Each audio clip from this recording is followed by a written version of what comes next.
Hello and welcome to the Gooner Talk, back again with you guys for another episode of what is the Arsenal Transfer Show. Join you every morning at 8 a.m. UK time. Hope you're doing good. Hope you're doing well. Thank you so much for making this, as always, a part of your morning routines. We join you, of course, with now just 5 days left of the January transfer window. And tomorrow, of course, Arsenal will take on Manchester City for the first time this season. More on that shortly. But firstly, good morning to those that have joined us live in the chat box. As always, Rich, good morning to you, to Matt G, James, we've got Stephen, Olu Conde, we've got Brad, Kaiser, Carl, Morgie, Stevie, Elder Boatza, who left a very kind comment in my comment section the other day. Thank you for that. Marcus, good morning to you. Afsab, Matt, Aidan, Temi, Martin, Gary, Mr. Arsenal, Manu, and plenty more as well. Thank you so much, everybody that's tuning in and that continues to tune into these shows. I do want to make something clear, by the way. If you've tuned into this show for the first time during this January window or in the build up to this January window where we've been doing the Arsenal transfer shows, and you're thinking, oh, what am I going to do when the January transfer window finishes? Like, what are we going to be talking about? Well, I can tell you that while the Arsenal transfer show stops on the 1st of February, the Arsenal news show takes over. So even though we stop doing the shows about transfers, I'm still going to be talking about transfers. But even though that the Arsenal transfer show isn't going on because the transfer window is closed, we do the Arsenal news show still every single morning at 8 a.m. So if you've joined us for the first time during this January window and you're really happy with how your morning routine is listening to these shows, don't worry, the 8 a.m. shows continue into and throughout the season. It just becomes the Arsenal news show. So do indeed join us for those after the window still closes. As I mentioned, Arsenal take on Man City tomorrow, and tonight we'll be doing our preview for that. I'll be joined by 3 of our members from the Discord server at 6 p.m. UK time to look ahead to that game against Manchester City. It'll be interesting to see how it works. I'm obviously going to be traveling up tomorrow to Manchester for the game. I'm going to be working it, so I'm looking forward to that. First time I would have been in the Etihad, first time seeing the likes of Erling Haaland live as well. Very interesting indeed. I assume he's going to play. I think he probably will play. I think Pep Guardiola is going to make a statement, or try to, at least in this game as well. So it's going to be a very interesting game indeed, and we'll be interested to see who we get to speak to after the game in the mix zone as well. Now, 2 matches of Arsenal's have been rearranged. Arsenal were due to take on Fulham on Saturday, March 11th, but that game has been pushed back a day to the Sunday, March 12th, and it will be a 2 p.m. kickoff, which is quite nice, especially for me. It's an away game, so I'll probably be going to that at Craven Cottage in West London. 2 p.m. kickoff, so I should be done by early evening. And also the following week, when we're meant to take on Crystal Palace, we were supposed to take them at the Emirates, but that has also been moved from March 18th to March 19th, again at 2 p.m. at home. Again, nice time for a kickoff in the afternoon. Gives you the evening that's free. That's been moved because of the participation in the Europa League. So that's why that one's been moved. Not necessarily because it's not been selected for live TV transmission, though, apparently in the UK. So that Crystal Palace game at home, not sure if that's going to be viewable on UK TV, just to keep you in the loop. But that might change. We'll have to wait and see. Now, Cedric has agreed a 6-month loan to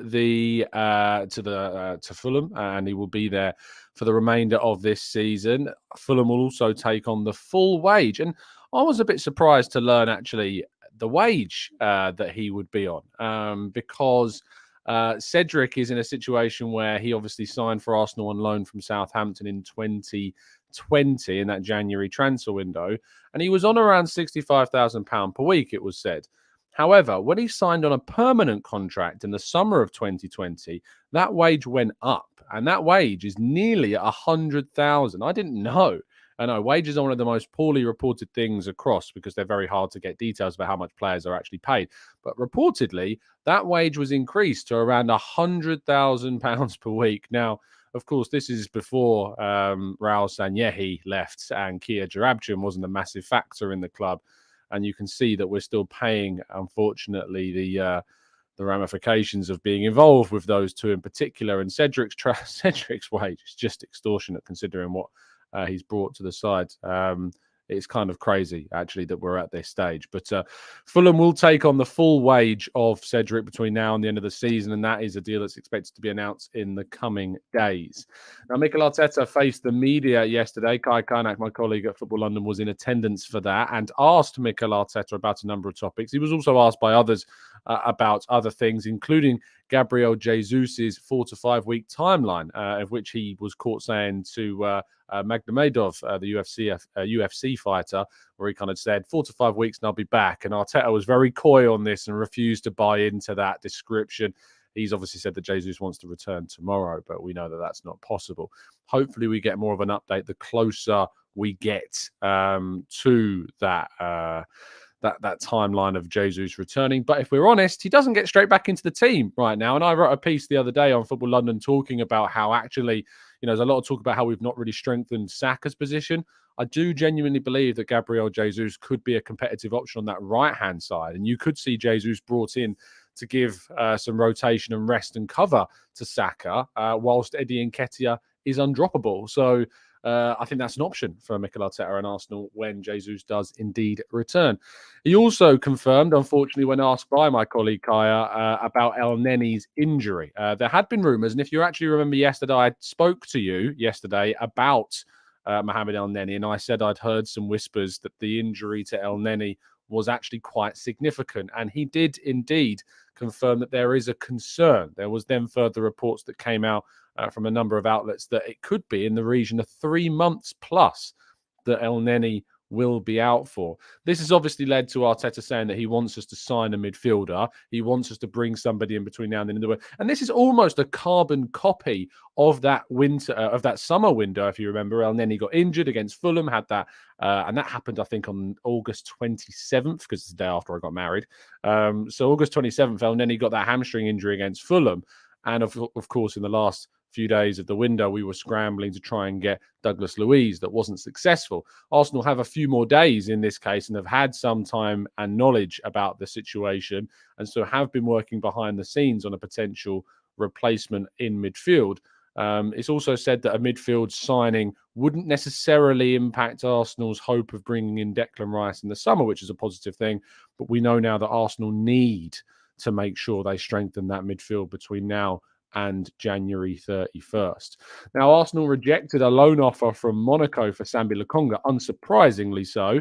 Maybe if Arsenal had brought in one or even two midfielders between now and the end of the window, we might have seen that Lokonga Monaco offer accepted, and he might have spent the last part of the season in France. However, because of Mohamed Elneny's injury, Arsenal can't afford to allow Sambi Lokonga to go on loan. However, in the summer, that may be significantly different, and we might see Lokonga leave in the summer on loan. I think it's the right decision to do that. I think he does need to go on loan. I think he needs to play week in, week out, come back, and then we can assess what his situation is. Hopefully we'll have Charlie Patino coming through to replace his place in the squad, in addition to extra signings as well in the summer. Now, Ibrahima Bamba, who is a player that Arsenal have been linked to, playing currently in Portugal with Vitória. His agent was spotted in London, posting to his Instagram story that he was indeed there. Bamba has been called up by Roberto Mancini to train with the senior Italian national team. He plays in Portugal but can represent Italy. Whether or not this is an indication of potential talks with Arsenal, it's purely speculation at this point, but it was something that was circulating around social media yesterday. Arsenal apparently want to hijack Chelsea's push to sign Moises Caicedo. This is our headline story of the day. The £75 million rated midfielder has been courted and wanted by Chelsea, and they've already had a bid rejected this window by the Seagulls. However, according to Sam Dean of The Telegraph, Arsenal are interested in potentially rivaling Chelsea for the signature of Caicedo. It would be very, very expensive indeed to get this deal done. However, surely would be a massive coup for the club if they are able to get a deal for Caicedo done in the window. He has just changed his agents, and because of that, it has opened up opportunities for not just Arsenal and Chelsea, but Liverpool also said to be interested in the Ecuadorian international. Had an impressive World Cup and has continued to have an impressive season for Brighton. Only moved to Brighton, I believe, less than 2 years ago, moving straight from Ecuador, and has become a Premier League star very quickly indeed. It would be, of course, quite satisfying to see Arsenal beat Chelsea to a signing. I'd love that to happen, but we'll have to wait and see if indeed we are able to win that race. I'll tell you who can't be beaten, and that's in terms of safety and security online, and that's NordVPN, who can bring you a fantastic discount off their service whilst also providing you, as I say, that safety and security whilst you do indeed surf the net with whatever you choose to do to keep those peeping Todd Bowleys away from looking at the transfer targets that you might be researching and looking through as well. Not only that, but you can change your geolocation. So if indeed you do want to be able to watch something that wouldn't typically be available in your country of origin that you happen to be at, you can change that very, very swiftly indeed. As Arsenal hope, of course, to change the geolocation of a number of transfer targets to London Colney before January 31st, you'll be able to show Arsenal how it's done by doing it instantaneously. If you aren't enjoying the service for whatever reason, you can, of course, get yourself a 30-day money-back guarantee. But if you want to get involved in this brilliant deal, go to nordvpn.com/Gooner to get involved in the latest sponsor and offer from them. And also, the football prize of this week, as we've talked about, is a signed Arsenal squad shirt. The likes of Bukayo Saka, Aaron Ramsdale, Ben White have all signed this 2022-23 Arsenal home shirt, which is signed, framed, and lit up in LED lights as well. You can see the image on your screen. And also you can get your chance to win plenty of instant win prizes, including a Granit Xhaka signed and framed Arsenal shirt and an Emirates Stadium tour for two, amongst plenty of Football Prizes site credit as well. I can tell you that as of right now, 236 tickets of the 399 have been sold. This is going very quickly for a prize as big as this. So do not miss out on your chance to get involved in the latest prize from Football Prizes. Link down in the description. Okay, let's go to part two and your questions right after this.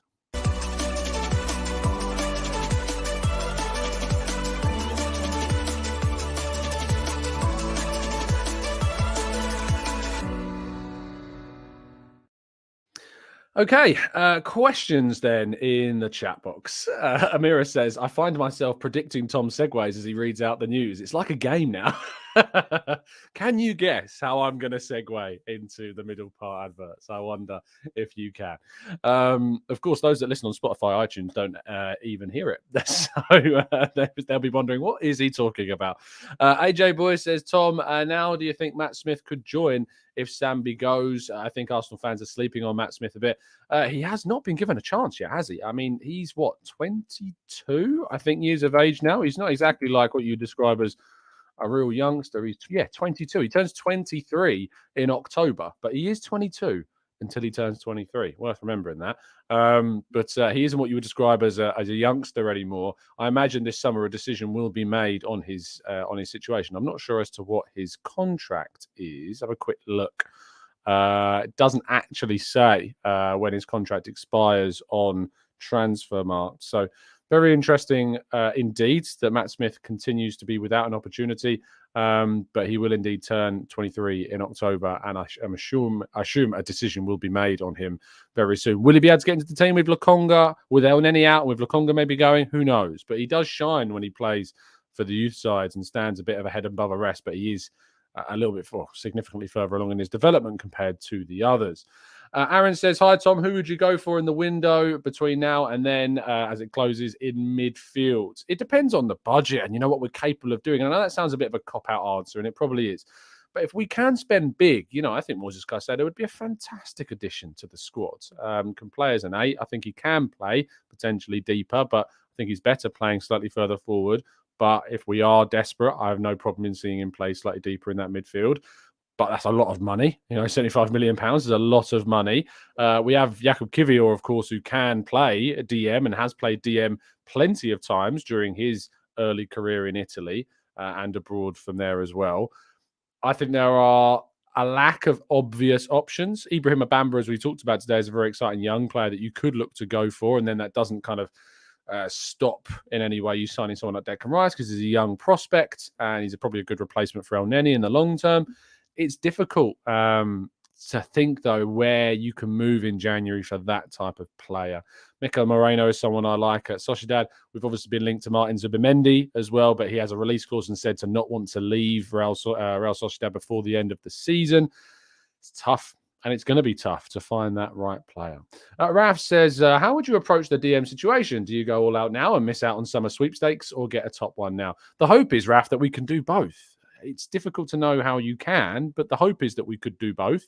I suppose it would depend on if we win the league, that Champions League money coming in, all those things, how much we sell in terms of players moving out. Would we be able to have the budget to go big on another midfielder in the summer? I'd hope that we would do, but it is very difficult to imagine you being able to not miss out on, say, Declan Rice if you bring in a Caicedo now, even though they are slightly different players. Naime says, do you think the Elneny injury would accelerate the timeline for the move for Rice, or is it more likely they'll move for a 6-month loan? The problem with the Rice deal in January is that West Ham are going to ask for a stupid amount of money. They're going to ask for way more than they probably would even ask for in the summer. You're going to be looking at upwards of 100 million to convince West Ham to sell Declan Rice. I just can't see that happening. And I guess there is part of Rice that would probably want to see him see out the season and help West Ham stay up from relegation. There's also that that's probably going to be involved in it. Manu says, could Sambi still move to Burnley in the summer if they get promotion? I think it would have made sense for their promotion push. Yeah, I think that is a viable option, considering that Vincent Kompany, who was his manager at Anderlecht, is still at Burnley and has done very well this season. And there is an expectation that they will indeed return straight to the Premier League. And Kompany has done an excellent job in really overhauling that Burnley scored into more of a footballistically pleasing side compared to what they were before. I would be happy to see him move there, and I think there's a good chance that he might move there in the summer because, of course, the relationship between Kompany and Lokonga already exists. Daiki says, do we know why we pulled out of the Danilo deal, and what hints does this give for the profile of a midfielder that we may go for in the window? The reason being, is, to my understanding, is they just weren't entirely convinced. They've obviously had more time since the summer to watch and analyse Danilo, and they just weren't convinced enough to move for the player. I've always said and talked about on the channel how he is quite raw. There's a lot of things in his game that need to develop and improve and be refined, and that will probably happen at Nottingham Forest. But for Arsenal to take a risk, and if he was to come in for an extended period, they weren't seemingly comfortable to be able to put that emphasis on him. But that is kind of the benchmark, isn't it? Danilo then becomes that player that you measure potential transfer targets against. If they aren't better than him, then surely you're not going to see them join the club during this window. Raul says, Tom, what do you think about Kefren Turam as Partey's competition in midfield? He's got great potential and family name, of course, young and cheap. I don't know how cheap he would end up being, of course, and how much they would charge for Kefren Turam, but I see a lot of the listeners suggesting him. I can't say I've watched loads at all of Kefren Turam, brother of Marcus, but I've not seen too much, so I couldn't comment to say he's the right player, but I do see plenty of people in our comment section suggesting him maybe as an option. The Warlock says, morning, Tom. Question, does us trying to sign Ivan Fresneda mean there isn't a pathway for Norton Cuffy to the senior team? I mean, if we were to sign Fresneda, you would think that pathway for Norton Cuffy becomes much more tricky. The outlook remains on Fresneda that Dortmund are pushing significantly for his signing. Arsenal, it seems, haven't pushed since that kind of terms was necessarily agreed with Dortmund, and that just means that they've agreed kind of a price, but they've not necessarily officially bid. They've worked out what they would need to pay if they wanted him. I think that this injury to Elneny has probably taken some focus off of the Fresneda deal, which has probably allowed Dortmund to do what they're doing. The Cedric deal also ran on a little bit, which didn't help things, but you should be able to get 2 deals done at once, really, if you really want them. I think the Fresneda situation is more so because they just like the profile so much. They were trying to get that one done. It wasn't them saying that Raw Waters or Norton Cuffy aren't good enough. They just saw an opportunity and thought this guy could be really good for what we need.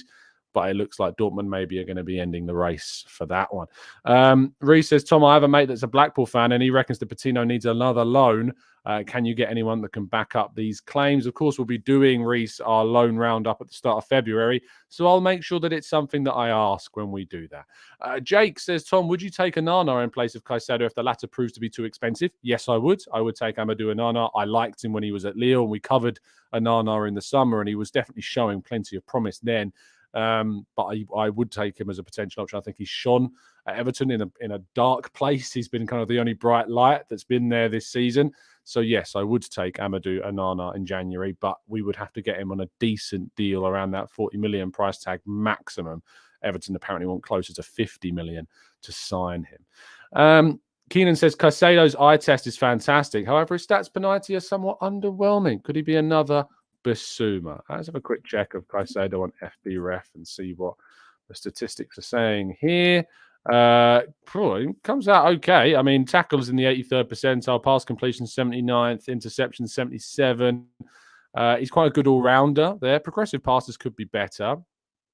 And 3.85 progressive passes per 90. So it's not too bad at all. And I think obviously playing in a Brighton team where you've got everyone doing so many different roles, stats always need to be applied to context. So I like the player a lot. I think he's done really, really well. And wherever he moves, they'll be getting an asset of a player if they end up signing him. Let's go to Desalane. I think it might be Desalane. Thank you for your question and apologies for my terrible pronunciation of your name. Tom, who do you prefer, Rice or Caicedo? Declan Rice. I would rather us sign. The Socks guy says, what would you say is our weakness, if any, as a team? One is depth, of course, and strength in depth at the moment. In terms of tactically, what's our weakness?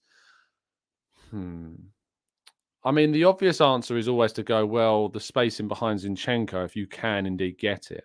I think also pressure on Partey. If you can pressurize Partey and get the ball, like Manchester United did, for example, just popping into my mind. If you can pressurize Partey and win the ball in our own defensive thirds or in near the middle third as possible, you can get quite good against us on the break.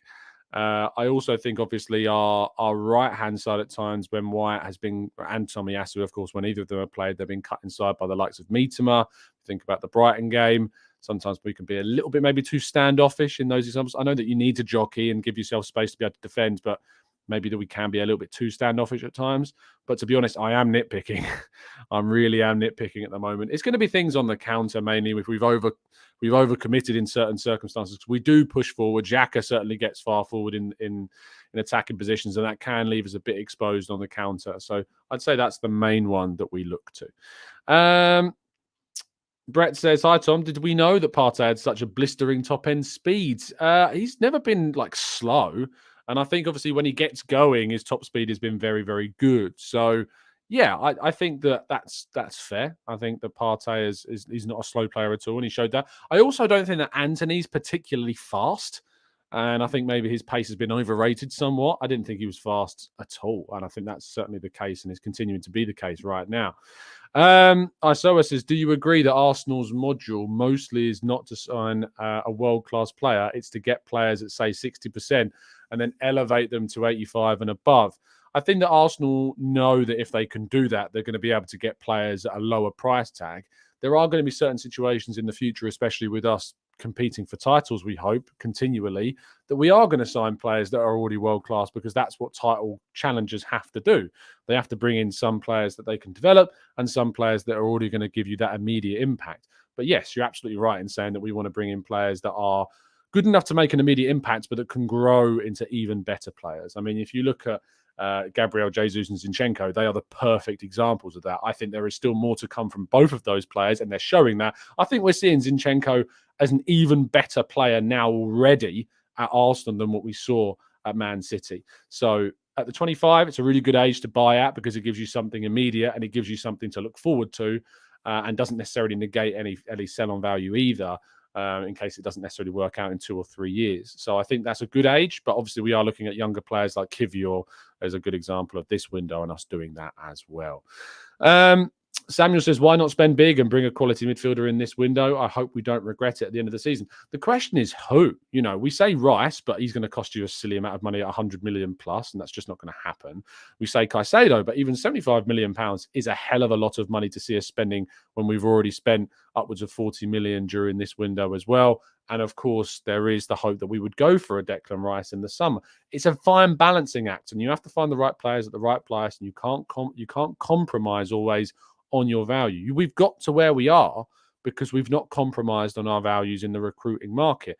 And yes, still Edu gets plenty of criticism and frustration, but I appreciate what we've done and how we've done it because it means we're going to be where we are this season and hopefully be able to sustain that into the future. And I want to be at the top for as long as possible. And if you make rash decisions and you sign players for the sake of it and you overspend continuously, it starts to see things like we've seen with Chelsea, or we start to see things like we've seen with Manchester United. It's just not sustainable. And you see the likes of 70 million Harry Maguire sitting on the bench and things like that. So, yeah, I think we need to be smart and savvy with what we do. Ayush says, what's your thoughts on Wilfred Ndidi and Ibrahim Sangara? Ndidi's tried it, kind of trailed off a bit at Leicester. I might be being unfair because of their situation. And I suppose I do allow the context to be applied to Tielemans as well. So I suppose you have to do the same thing for Ndidi. Sangara is always someone that I've liked over the last season or two. And even when he was at Toulouse, before he made that move, was on our radar. I think he's a potential replacement for Partey, but he has just signed a brand new contract in the summer and removed that 30+ million release clause that was in his deal. So that's no longer there. And again, he would be able to sign a significant amount of money. Marco says, Bailey leaving Football London. Did Edu sign him? No, Bailey's gone to Google. He's doing a sport role at Google. So we wish him the absolute best of luck. But you'll still see Bailey on here. Me and Bailey are still very, very good friends indeed. And we wish him the best of luck in the next stage of his career. And yeah, he's got a great opportunity and I hope he smashes it. And I look forward to speaking to him on the channel. And I hope you do too. Alfonso says, hey, why do we not bring Charlie Patino back and put Sambi on loan? Because Elneny's injured and we don't need to weaken ourselves further. But I'd bring Patino back if we can't do anything else. I absolutely agree with you. I would do that. I think it's an option. If we rather we brought him back than didn't do anything.